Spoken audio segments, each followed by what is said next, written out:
got a good place at the window, where I was close to him and could see in. They laid him on the floor, and put one large Bible under his head, and opened another one and spread it on his breast. But they tore open his shirt first, and I seen where one of the bullets went in. He made about a dozen long gasps, his breast lifting the Bible up when he drawed in his breath, and letting it down again when he breathed it out. And after that he laid still. He was dead.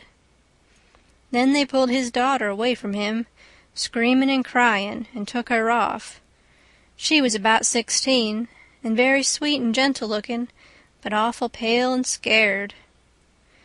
Well, pretty soon the whole town was there, squirming and scrouging and pushing and shoving to get at the window and have a look.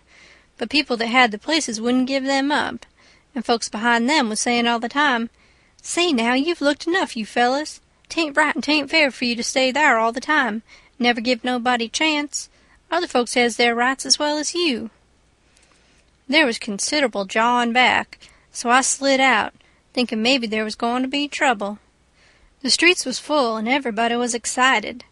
Everybody that seen the shooting was telling how it happened, and there was a big crowd packed around each one of these fellas, stretching their necks and listening.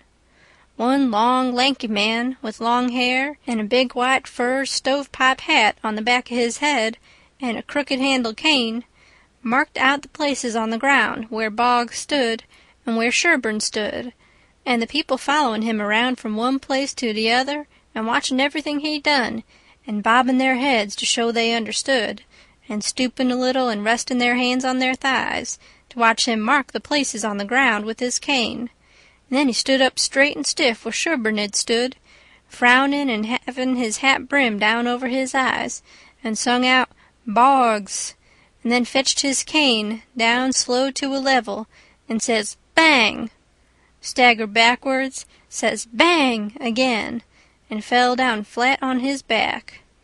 The people that had seen the thing said he done it perfect, said it was just exactly the way it all happened. Then as much as a dozen people got out their bottles and treated him. Well, by and by somebody said Sherburne ought to be lynched.